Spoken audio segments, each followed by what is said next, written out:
everyone. Welcome to GTM Secrets, everything about going to market across sales, marketing, even a little bit of product, rev ops, you name it. Today, I have with me Hal, who has a very interesting background, in my opinion. I don't want to butcher it, though. Hal, can you share a little bit about yourself, man?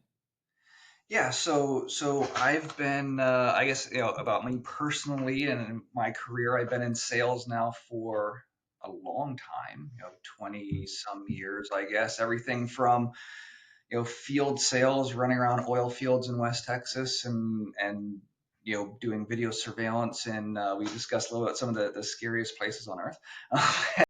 Oh, specifically Detroit. Specifically Detroit. At Detroit late at night. So kind of did that, and a few years ago transitioned off into near shore and offshore software and that world of helping folks in the U.S. and Canada get access to the really great talent, primarily in Latin America. On a personal level, sharing some stories with Stephen, both fathers. I have 10 kids. Oldest is 26, down to 4, and You got to grandbaby. be the most patient person in the world. I think maybe my wife is. She's super, super patient. I think hopefully I'll get there one day. I mean, 90 months of pregnancy, imagine that she is a saint. Yes, we joke around that she has literally been pregnant or caring for a baby since 1998 without stopping. So that kind of puts it all in perspective. That is awesome. Like I said, it's got to be the best thing in the world and also the worst thing at the same time, depending on the day. It depends on the day. Yeah. I gotcha. So look, the first question that I have for you, just told you before we hopped on, I think you are in the world's worst industry because everyone and their brother has a software dev agency. Now, I realize that it's not the cliche Indian sales or, dev outsourcing company.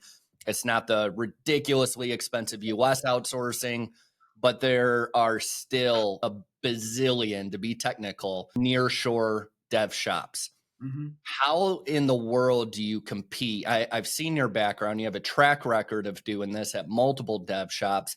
How the hell do you find a unique sales proposition and start to stand out with your sales tactics in such a brutal industry?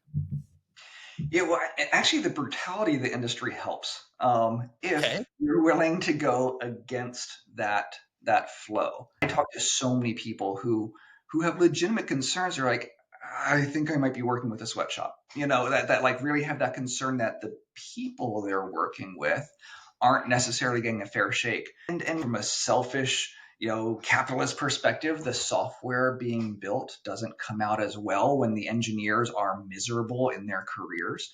Yep. So one thing I've always focused on in my career is I'm only working with companies where it's, we're on first name basis with these engineers. We pride ourselves in taking care of them well, not just being the cheapest shop in town. If you want the cheapest shop, you can do that. And they are, like, speaking from a human perspective, yeah, like I would be concerned. But yeah, so the biggest way that in my career that I've worked with companies that we set ourselves apart is we treat our engineers as we would want to be treated. We take care of them well. We really focus on senior talent that we can get, the top engineers in there. We pay them well. We help them continue their education and expand their career. And it makes a big difference in the end product. That's awesome. But that's subjective to a certain extent. So I want to get tactical here. How do Yeah. you communicate that to your prospect without, sounding like everybody else? Hey, we take care of our candidate or our staff, and I fully believe you, but it's subjective. So how do you communicate that in a way that actually resonates with your ICP? There's a couple ways. So the biggest one, like if you really want to get aggressive with it, in the same way, there's a zillion shops like us. Most people have worked with one or more in the past, and they've had either good or bad experiences. And what I found is a great way to sort of push this through, because the thing with engineers that are happy and content and satisfied in their work is they get a heck of a lot more done. If I can come up to you and say, Stephen, listen, so you're working with this company out of Bangalore, how many engineers do you have? Oh, I'm running 15 engineers right now. Okay, if I could give you 5 engineers, get the same amount of work done, they'll be more expensive than what you're used to. But end of the day, you'll pay less because they might be 3 times more, but there's so many fewer of them, and your management overhead will go down so much. Is that valuable to you? If I can't do that, I just won't bill you. So I'll give you 5 engineers for 3 months. And if you aren't getting more done than you're getting with your 15 engineers today, we'll shake hands and walk away. It's really amazing what time zone alignment and people who like their jobs, how much power that really brings. That time zone alignment, I assume, has a pretty big impact on job satisfaction. The Indian teams that start to work EST or even PST, etc. That's got to be brutal. I don't care if you're used to it. That's got to be brutal. Yeah, and it's brutal. Like there's 2 ways that companies manage that. You either force your engineers to work all night, which I guess my grandfather worked night shift his whole life in a factory. You get used to it, but it's not nice and it's not easy. Right. The other option is that you will send a message to your dev on Monday. He's asleep, so he responds on Tuesday with a question, and you respond to that. He gets your answer on what. So whatever you finally get done, it's Thursday or Friday before he's actually okay. Now I'm going to get to work on this question that Stephen asked. So that's that adds just like massive delay into it as well. So here's my next question. In your current role, and I know that you're in the middle of changing right now, you run enterprise sales specifically, correct? Yeah, so enterprise sales, and in my new role, I'll be doing the same. So we're enterprise companies, market enterprise. So I think like 500 to 5,000 employees. Sure. Yeah. Sure. That, you're not in huge organizations. Correct me if I'm wrong. You personally, the dev shops are not huge. They're not behemoths. And I've done this as well. You're punching above your weight class, right? To a certain extent. Being a small business or relatively small in comparison to a 5,000 org shop, you're punching above your weight class. I think most people are scared of that. I think most dev shops are primarily focused on the couple hundred people that are, or companies that are more similar to their size. You again, I'm using the word relatively smaller org. Sure. How do you get the cojones to start reaching out to much larger organizations, and how do you grab their attention when they may have never heard of you? Now, I know that you worked at Bears Dev. I know that you've worked with larger shops as well, but talk me a little through that. Yeah, so it's really in how you position yourself. Companies like Bears Dev or Globant are those big ones that have thousands and thousands of engineers where they can stand shoulder to shoulder next to eBay or Amazon kind of thing. Yeah, in that situation, you definitely go in with like, hey, you're cool, we're cool, let's be cool together. But when you are working in a smaller shop, it's all about creating the image of being a specialist and a boutique player. It's sort of like if you're doing a construction project, you want to build a new house, you want someone who knows concrete, and they might only have three people working for them, but they're concrete experts. They're going to come pour the concrete. So it's really in how you position yourself as, I'm not all things to all people. I can't sing every song, but are you, is this, but we might be able to position ourselves as the best software company for logistics companies, and so we specialize and focus on that boutique play where we may not be as big as Amazon or as big as Bears Dev or as big as Globant, but in this place, we're the frickin' expert. And so you have to build campaigns around that and build your outbound around that and build your teams around that to have various areas that you can say, I really can own this space. I gotcha. Niches get riches. I hear that loud and clear. Yeah. So when you are doing outbound to larger companies, which is my background as well, what are some of well, first, let's start here. Do you like the BDR SDR model, or do you do full life cycle sales with account executives? What's your style? Nothing works. I put a big asterisk on that. no one thing works. So I love the BDR SDR model a lot. I'm a big fan. And I like the full sales model a lot. Full cycle sales, they have to work together for different places. BDRs, SDRs is your go wide. Throw a wide net, get a lot of traction out there, and you funnel that and drive that to your full cycle salespeople who will do the deep at the same time. So I think they have to work together. So to build that niche play, you kind of have to hit everyone. No single I don't have time to call every, using the example before, every logistics company in the country. I don't have the bandwidth. So get a couple people to help me do that. If there's a glimmer of hope, now your full salesperson, your first full cycle person can dig into it. So you're not even necessarily saying the BDR gets the first meeting.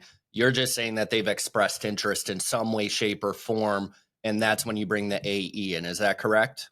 So every industry is going to be a little different. The one challenge that we have with nearshore engineering, and the one big fear that I hear from everyone is, what's your engineer's English capacity? How well do they speak?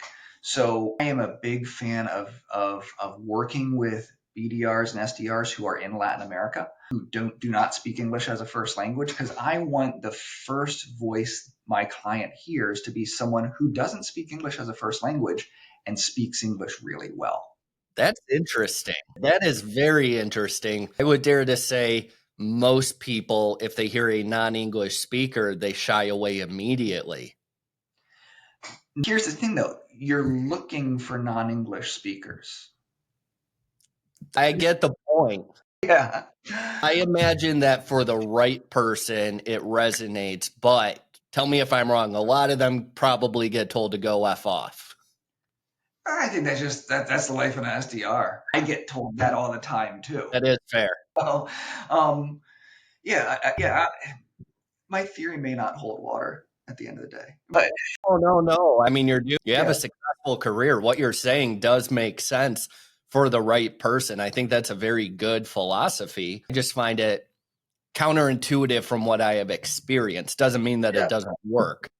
No, I think it takes the right SDR. I think it takes someone who really English quality. So we do focus as a company. We focus on engineers who do speak English well and who are very fluent and can hop on a call just like this. And that's a subconscious, get rid of that fear that they won't be able to communicate with you. Yeah. It's so I do like that model a lot. I think that makes perfect sense. I've worked with a lot of software dev shops where maybe they're located in Poland or Argentina or whatever. Mm-hmm. And the only person on their team that is American is their sales rep, because they want to come off like they're an American company. Right. What you just said, again, I find very, very intriguing. That's very interesting. So getting a little more tactical here, mm-hmm. What are some of the tools that, first of all, are you more of an ABM model? Are you more of a let's shoot wide? Both? It sounds like a little bit of both. Tell me if I'm wrong. Yeah, so I believe multi-channel, you have to be very, very multi-channel now. No single thing works. There's no silver bullets. So I start wide with my SDRs to sort of build awareness and sort of grab low-hanging fruit, so to speak, and people who are actively in market to, a lot of it's just like you got lucky with timing and happened to find someone who was looking right now. But I would say, like, for folks that are on the full cycle side, much more relationship driven. There's very few email sequencing at that level. It's much more individualized contact and reaching out to specific people in specific places with specific needs and messaging. Now, what kind of tools do you use? So the perfect prospect for anybody is high intent in market, right? Right. I mean, that's what I eat, sleep, and breathe. That's the entire point of my company. Mm-hmm. What are the typical tools that you're using? Are you using intent data like Demandbase or 6 Sense or Zoom Info even? Are you using outbound sequencing tools like Apollo, Outreach, whatever? What does the tech stack look like? And again, I know it's going to vary from company to company, but What are the types of tools as opposed to brands that you typically rely on? Yeah, so it's a little bit of everything. So there is a lot, intent data is I would love to find a really great intent platform. I've played with a couple of them and I've had acceptable results. It's a I believe lagging that. indicator. What's In that? my experience, unless it's a 6 to 12 month cycle or sales cycle. So if you're looking to implement an ERP, that's fine. But by the time somebody picks up the intent signals that they're looking for a software engineer, they just placed them a month ago and you're late to the party, in my experience. Yeah, and that is exactly the challenge. It's a fast sales cycle. Slow projects are 3 months. Fast cycles, fast projects are on Thursday, we're done. It's that quick. So intent can be challenging. I think it's a year away. The way that things are moving, it will be there in a year. So that's the positive to it. I am doing a lot of outbound sequencing through a couple of different tools that we're just doing, general email, also LinkedIn sequencing as well. I have found that the traditional cold calling is dead, and long-lived cold calling, it's not dead. We use cold calling in all our sequences and we talk to no one. Like, no one picks up the phone. Right. It's proof of life. You leave the voicemail and it's just, hey, this guy Hal really exists. It's not just a bot sending emails. We move quickly to texting and getting off of email, getting off of that as much as we can. As soon as we have that sort of permission to do so, texting is hugely powerful. Not many B2B companies text. That's interesting. It's because you can't, B2B doesn't exist. It's still just me talking to someone. I agree. So yeah, my friends text me, so I want to be on the tech. Yeah, it gets around all the silliness and all of it. And it removes the corporate hoopla from it, and we're just talking now. I think that makes a lot of sense. It's just something that a lot of companies shy away from, right? And I think part of the problem is everyone wants to go with the norms in their industry. I want to stick out like a sore thumb. Right. I think that's a great philosophy. Now, I would agree that true cold calling is dead. However, warm calling, and I'll qualify that by saying if you're sending an email sequence and they've clicked on your emails 42 times, pick up the damn phone and call them. All right. So I think that there's too much reliance on either let's just call everybody or let's call nobody. And it's that middle ground that makes a big difference. Yep, I think you're absolutely right. And it's become more challenging with the war on the tracking pixel, but to find that information. I tell you, the other thing that we found is super powerful is just in person, going to events, going to conferences, going to the shows, building, being booked the whole time you're there, and getting that personal aspect as well. But that's definitely super narrow, super deep. When you're going to do that kind of a thing. But yeah, I agree with you. Just blasting the phones all day long does very little. But calling smart, very valuable. What are your, if you can say, what are some of your favorite sales tools right now? Yeah, so I'm using, so I like Apollo. I've done a lot with Apollo. They struggled a bit recently. They've had some challenges. It's still not bad. I like their sequencer a lot. It's easy to use for me. We use it as well. Yeah, absolutely. And it may just be familiarity at this point and unwillingness to change. But I also like Lemlist a lot. The Lemlist data and the tools on Lemlist are really nice.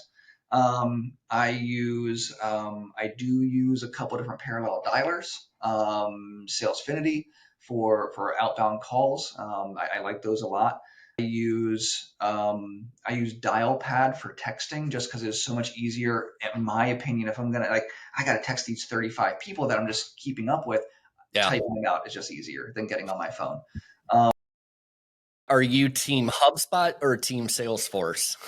So I like HubSpot, and I like HubSpot. Salesforce is expensive. There have been a couple of tools that I wish I had Salesforce for. Just in the evolution of the companies I've been at recently and the companies I'm moving to, it's just so much. HubSpot, I can get it out of the box and get it working and start building my attributions and doing all those things so much faster than with Salesforce.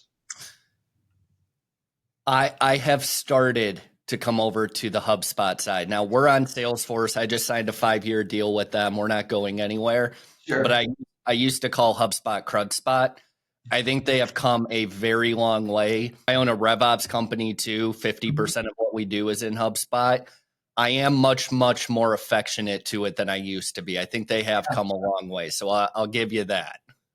Yeah, I agree with you because I felt it was kind of just like it was kind of schlocky and it was kind of thrown together. But that was in recent years, and even in the last year itself, they've done a lot.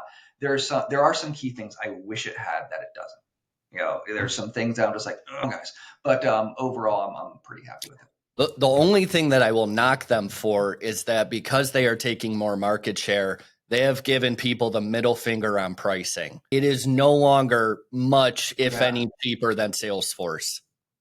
Yeah, I will say there's one I was looking at recently called Odoo, Odoo, I think it was. Ooh. No. Okay.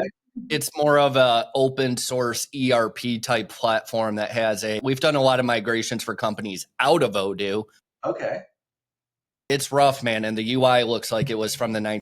Well, the reason I liked it was, okay, so I have 70 engineers for free because they work for me who can go code in it. So that made it make sense.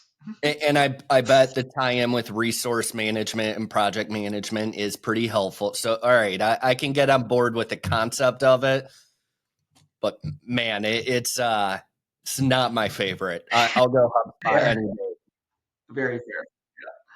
What are there any other last thoughts, comments, or tips that you would give to, a company that wants to, again, and I don't mean to diminish the companies that you're with, but just like I do, try to punch above their weight class and go after bigger and bigger companies? Are there any tips or recommendations that you think people are missing out on? I think people, I think there's a value to being scrappy guerrilla marketers. I think people lean too hard on being scrappy guerrilla marketers as opposed to doing kind of like stereotypical big business marketing stuff.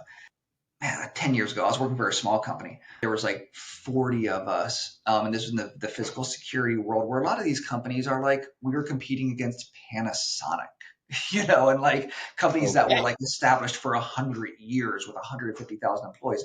And we were at a trade show one time and we spent an absurd amount of money on the booth. And everyone in the booth was dressed sharp and on their game, and we had nice marketing materials and all that stuff.